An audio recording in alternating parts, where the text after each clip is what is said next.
Muito boa noite, o meu nome é Ana Moreira e hoje venho-vos falar de um tema que está muito na moda, que tem a ver com a conceição e a fertilidade e portanto achamos que era um tema assim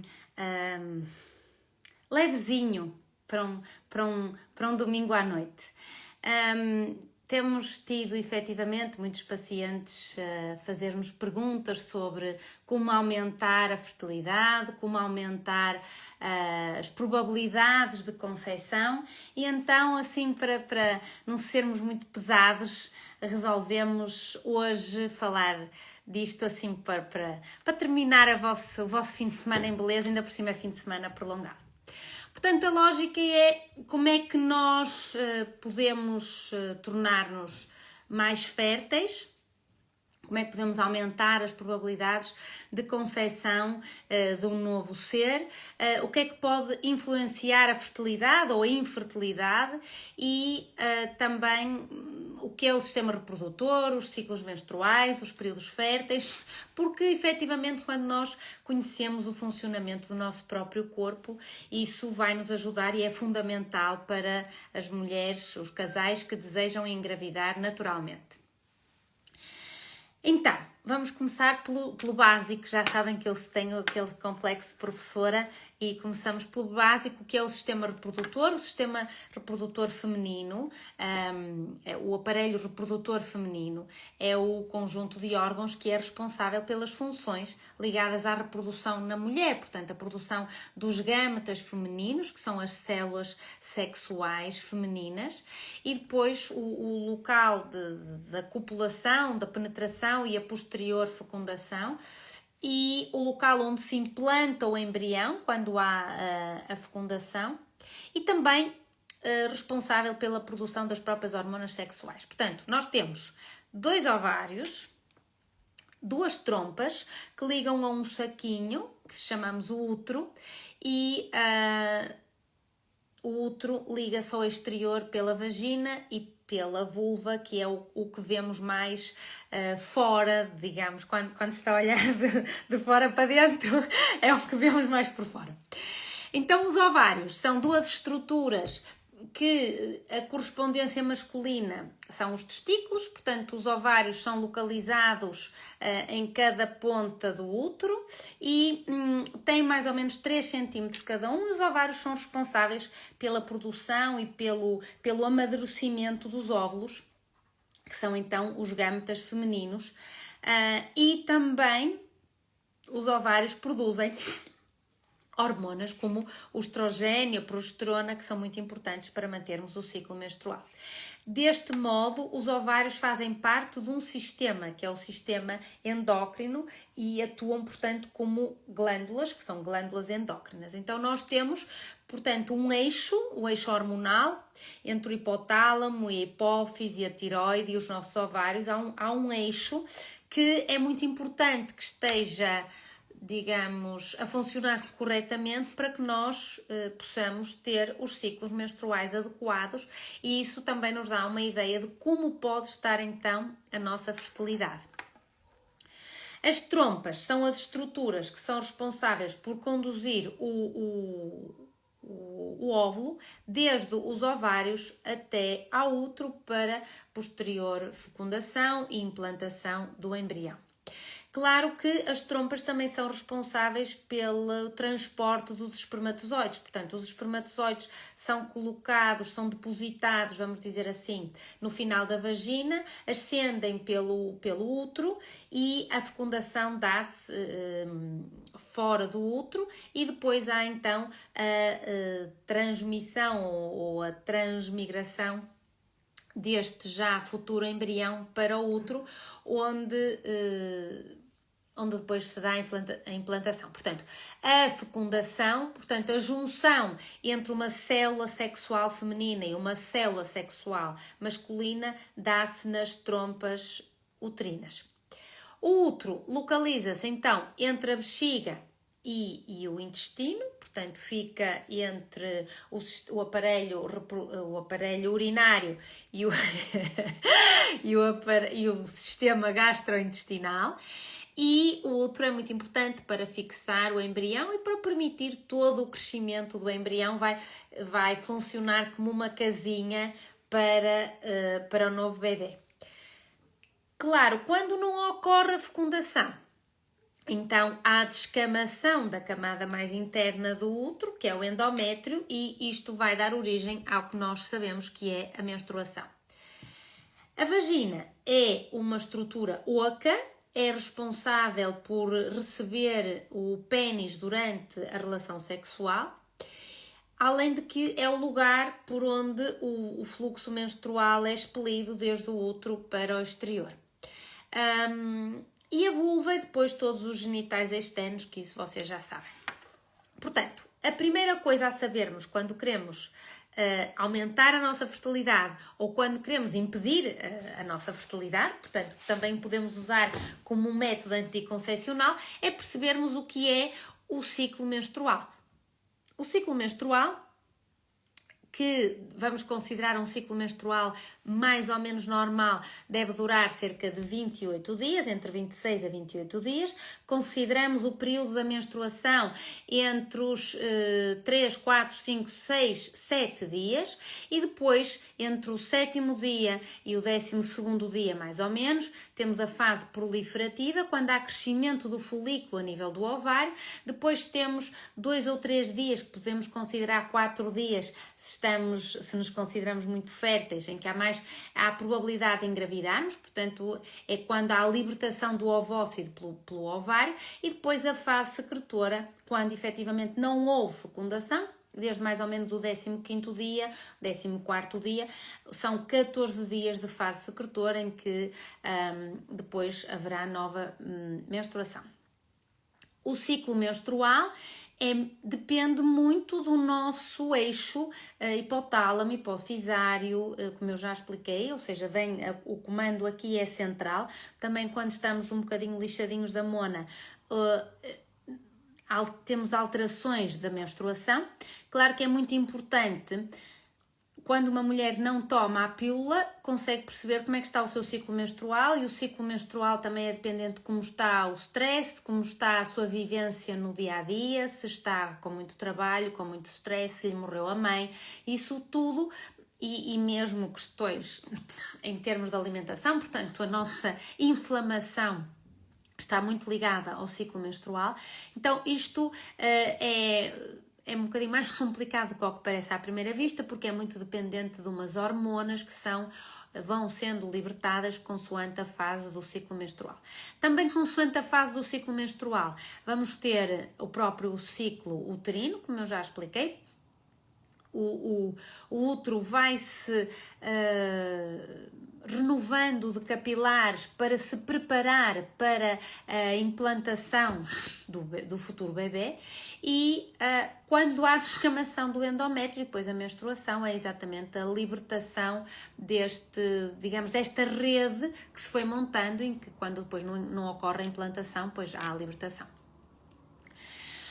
Então, o período fértil dura mais ou menos, vamos considerar que numa mulher em idade muito fértil dura 6 dias, portanto, essencialmente são 2 dias, mas vamos considerar os 6 dias. Portanto, é a fase do mês em que a mulher tem mais hipóteses de engravidar. Como é que se pode calcular o período fértil quando o ciclo é regular? Um ciclo regular com 28 dias de duração, sabemos que o período menstrual vai durar entre 3 a 7 dias, e então devemos contar mais ou menos 14 dias a partir do primeiro dia da menstruação, que será mais ou menos o 14º dia, e vamos acrescentar 2 dias para a frente ou 2 dias para trás, e podemos acrescentar 3 dias antes e 3 dias depois. Se queremos evitar uma gravidez, devemos contar 6 dias. Se queremos estar mais preocupados com a fertilidade, devemos contar 2 dias. Ou seja, primeiro dia da menstruação, contamos 14 dias. Desse 14º dia, tiramos 2 e acrescentamos 2. Ou seja, desde o 12º dia até o 16º dia, temos mais hipóteses de engravidar. Se estamos a fazer a contagem dos dias para não engravidar, então vamos dar um dia extra, que é para o caso de haver alguma falha nas contas, depois não se virem queixar que eu disse que podiam estar à vontade, que não iam engravidar e depois engravidam e eu já tenho muitos bebês à minha custa, portanto não quero ser mais responsável.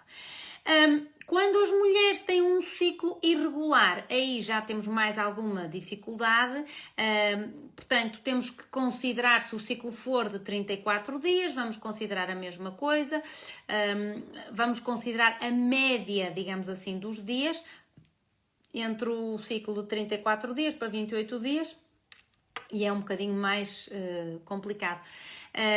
Obviamente que nós sabemos que mesmo em ciclos onde é muito regular a mulher, obviamente que a ovulação pode variar, basta, como eu disse, haver um stress muito grande, uma morte, um acidente, pode efetivamente alterar-se. Como é que sabemos que estamos no período fértil? Ou seja, quais são os sintomas que o nosso corpo nos pode dizer? E isto é importante começarmos a ensinar às adolescentes para que possam saber quando efetivamente estão no seu período fértil. Não porque querem engravidar ou não querem engravidar, mas para conhecerem o seu corpo. Então, o colo do útero muda, e isto é uma técnica que cada mulher deveria aprender, a palpar o seu próprio colo do útero, ou seja, fazer um toque vaginal, palpar o colo do útero e sentir o colo do útero mais mole. A vagina tem uma secreção aumentada, e reparem, a natureza é muito sábia, porque se a mulher se está a preparar para estar mais fértil e, portanto, vai libertar uma célula que, sendo fecundada, vai dar origem a um embrião, então tenho mais secreções vaginais, tenho mais apetite sexual, porque estou a favorecer a relação sexual, digamos, é uma coisa instintiva da própria espécie. A temperatura basal pode estar um bocadinho mais alta, então quem faz a medição da temperatura é um método de controle de natalidade que funciona muito bem, desde que antes de sair da cama façam a medição da temperatura ou comprem como é que se diz, um termómetrozinho destes um bocadinho mais especial, que depois já regula, já se liga a uma aplicação, hoje em dia já há tudo e no telemóvel vai dizer hoje é o dia, hoje é o dia. Podemos sentir alguma dor abdominal, ou de um lado ou do outro, que significa a libertação de um ovócito. As maminhas depois também podem ficar mais sensíveis e eventualmente, se querem, pois podem fazer um teste de ovulação, principalmente quando têm ciclos irregulares, e então este teste de ovulação, que agora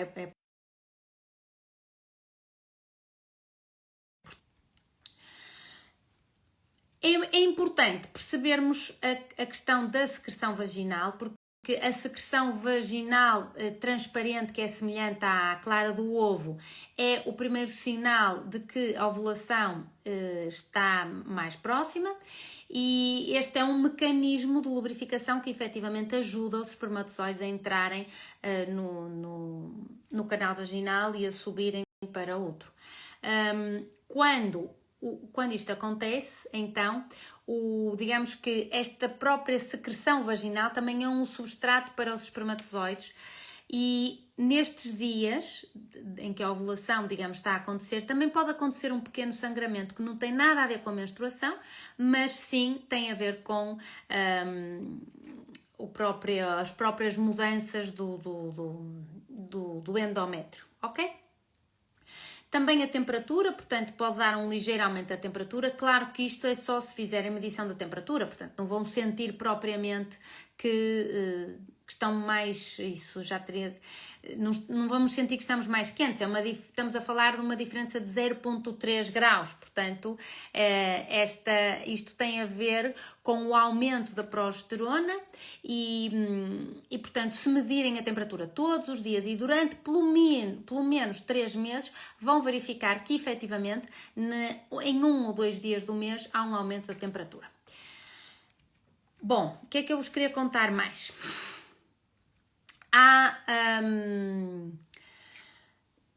Portanto, resumindo, a ovulação é o período no ciclo menstrual no qual a mulher se prepara para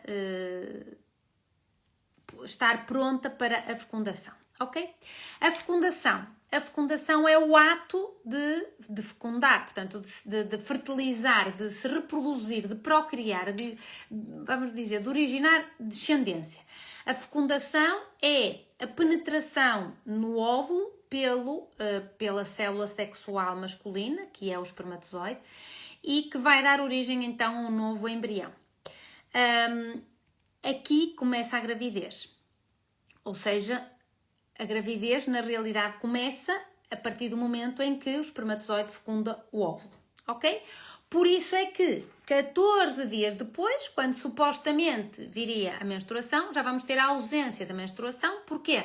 Porque o ovozinho que se formou a partir da união do óvulo, portanto a célula feminina com a célula masculina, que é o espermatozoide, vai então colar-se no útero, na casinha, que depois é o que faz com que a barriga cresça, e portanto não vai dar origem à descamação desta camadinha de sangue que temos dentro do útero, porque está lá o bebê e portanto não há a menstruação, não há o sangramento. Na outra, digamos, estamos a falar de fertilidade, mas e quando é que se considera que existe uma infertilidade? Portanto, um casal é considerado infértil quando, se durante um ano, sem o uso de métodos contraceptivos e com relações sexuais frequentes, não consegue engravidar. Porquê é que se chama aqui a atenção para as relações sexuais frequentes? Porque, efetivamente, um casal precisa de ter relações sexuais para engravidar. E não podemos considerar que um casal é infértil quando tem relações sexuais 1 ou 2 dias no mês, quando acham que vai ser o período de ovulação, ok? Isso é muito importante. Infelizmente, tenho-vos a dizer que a nível mundial a infertilidade ronda os 15%, segundo dados da Organização Mundial de Saúde, e eu acho que isto vai ter tendência a aumentar. E, portanto, a palestra de hoje era exatamente como podemos melhorar e aumentar a nossa capacidade fértil, que hábitos de vida podemos ter. Então, primeiro hábito de vida que parece importante e que tem a ver com a inflamação é deixar de fumar. As substâncias que estão presentes no cigarro alteram o nosso ciclo hormonal, diminuem a idade fértil da mulher, é como que aceleram a menopausa, além de que aumentam os riscos de abortamentos espontâneos. Nos homens, o tabaco interfere na motilidade e na morfologia do próprio espermatozoide. Quando um casal consegue engravidar e fuma, o tabaco aumenta o risco do abortamento espontâneo e de nascimentos prematuros e de baixo peso ao nascer. Um casal que fume pode chegar a ter uma infertilidade de cerca de 60%. Portanto, primeira coisa para aumentar a fertilidade e aumentar a qualidade de vida, efetivamente, é deixar de fumar. Segunda coisa é abdicar do álcool, abdicar de bebidas açucaradas de uma forma geral e reduzir a cafeína, porque o álcool em excesso, vamos dizer em excesso, diminui a produção de testosterona e causa impotência em última análise e vai ajudar a que haja uma diminuição do esperma, porque diminui a produção do esperma e, portanto, o homem tem menos esperma e isto também dificulta a capacidade fértil. As bebidas açucaradas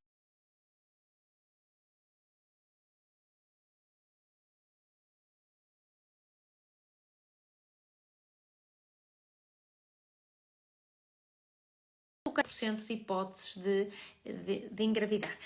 Dá uma sensação que não podem usar isto como método anticoncepcional, ou seja, não vale a pena beberem refrigerantes para não conseguirem engravidar. Estamos a falar na outra moeda. O café. O café, nesta fase da vida,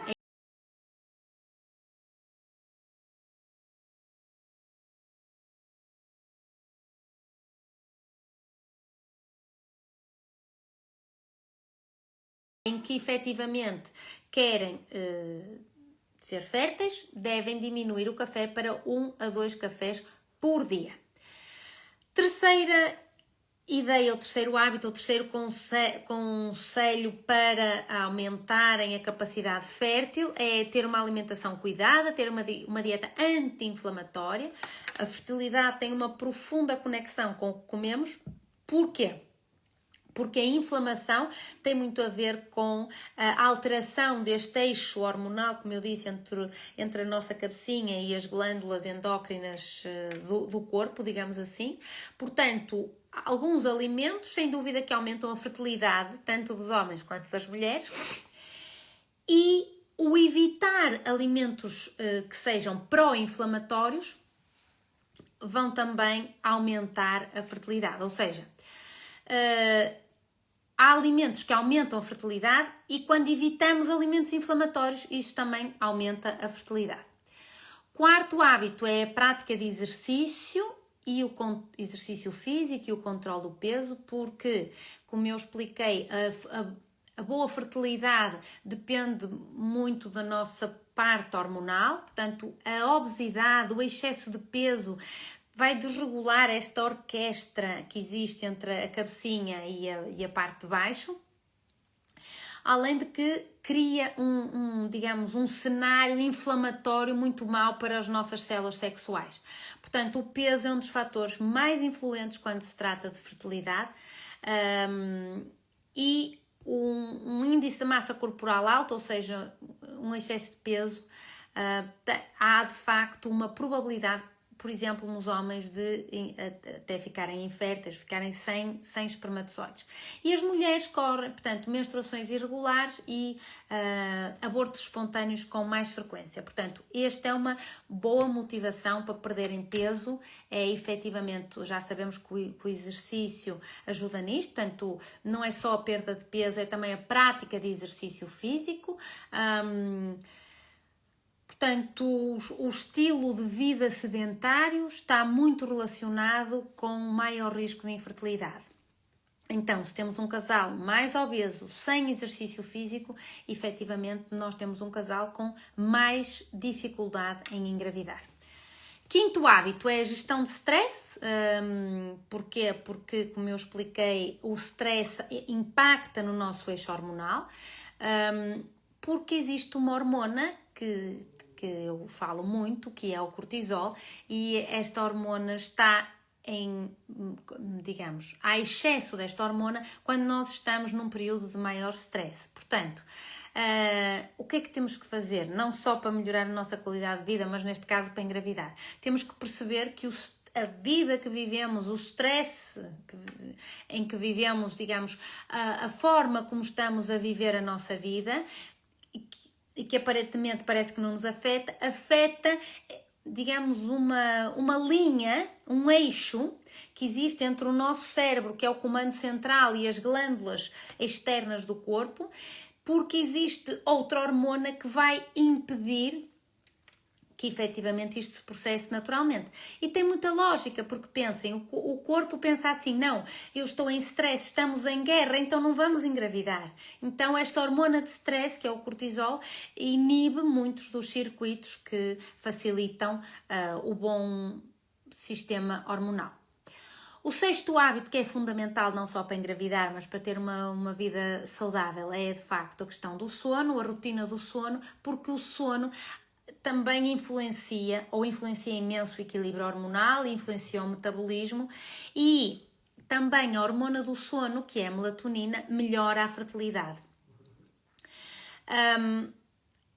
Lembrem-se também que para emagrecer é preciso dormir bem. Então, pessoas que não conseguem emagrecer, muitas vezes basta ajudarmos estas pessoas a dormirem bem, dormirem uma noite completa, dormirem um sono profundo. E dormirem uma noite completa não é dormir com medicação. Dormirem uma noite completa é dormirem sem medicamentos que induzem o sono ou que fazem que o sono se mantenha. Quando falamos se a pessoa dorme bem, se a pessoa tem uma boa higiene do sono, ou seja, se prepara para o adormecimento, ir para a cama e consegue adormecer bem e dormir a noite toda e acordar sem despertador. E, de preferência, lembrar-se dos sonhos, porque isso indica que tivemos um bom sono profundo. O sétimo hábito tem a ver com o sol, tem a ver com as vitaminas, porque apanharmos alguns minutos de sol por dia, isto auxilia, o sol vai auxiliar na absorção de vitamina D e isso reforça o nosso sistema imune, melhora a ação das hormonas femininas e melhora o nosso metabolismo, vai melhorar o ciclo, faz com que o ciclo hormonal seja efetivamente mais certinho e isto vai aumentar as capacidades de fertilização. E por último, eu disse 7 hábitos, mas eu acrescento um, que é o namorar. Portanto, hoje estamos aqui a falar de uma coisa muito técnica, hoje vim falar de uma coisa muito técnica, mas o namorar, o efetivamente estarmos convencidos ou sentirmos o nosso coração convencido de que aquela pessoa que está à nossa beira é a pessoa que escolhemos para ser o pai dos nossos filhos. E o namorar também vai implicar que possamos ter relações sexuais regulares, completas. A relação sexual tem que ser completa, tem que ser, como é que se diz, com final feliz. E existem, obviamente, algumas posições que ajudam a engravidar, que eu já falei na palestra do sexo, acho que não vou falar nesta. E falta-me outra coisa que eu queria dizer. E estarem os dois, digamos, alinhados, que é isso que querem. Isso vai facilitar a gravidez, ou a conceção, melhor dito, mas também facilita que aquela criança que vem para aquela família venha com mais boas intenções. Vamos dizer assim, que eu hoje não vou entrar muito por coisas mais esotéricas. Então, o namorar e o ter relações sexuais completas e regulares, algumas posições favorecem mais a deposição do esperma no fim da vagina e também é aconselhado que, principalmente em casais que estão a ter dificuldade, que a mulher não se levante durante meia hora após a ejaculação masculina para que, digamos, pela gravidade se facilite a ascensão dos espermatozoides para o útero e depois para as trompas. Devemos respeitar então esta janela fértil. Lembrem-se que podem contar 3 dias para a frente, 3 dias para trás. E nesse período devem ter relações sexuais diárias, eu diria que todo o mês, que é para se treinarem, porque depois não sabem, é melhor pensarem que não sabem e assim vai sendo todo o mês. Mas pelo menos eu diria que umas 3 vezes por semana, embora nessa altura possam estar mais atentos um ao outro. Resumindo, é importante que devemos conhecer o nosso corpo, conhecer o corpo dos nossos companheiros, conhecer o ciclo menstrual, estarmos alinhados nos nossos pensamentos, nutrirmos as nossas emoções naquilo que sentimos com o nosso companheiro e que o nosso companheiro comparta connosco, implementar os hábitos que nos ajudam a aumentar a nossa fertilidade, cuidar da alimentação, do exercício físico, do sono, evitar o café, evitar as bebidas alcoólicas, gerir o stress e namorar. Namorar, dar beijinhos, ser sensual, ser erótico, favorecer a cadência e a frequência e a qualidade das relações sexuais ajuda muito que a mulher tenha um orgasmo na relação sexual. Isso ajuda porque há também contrações uterinas durante o orgasmo feminino e isso vai facilitar a subida dos espermatozoides e, portanto, umas novas crias.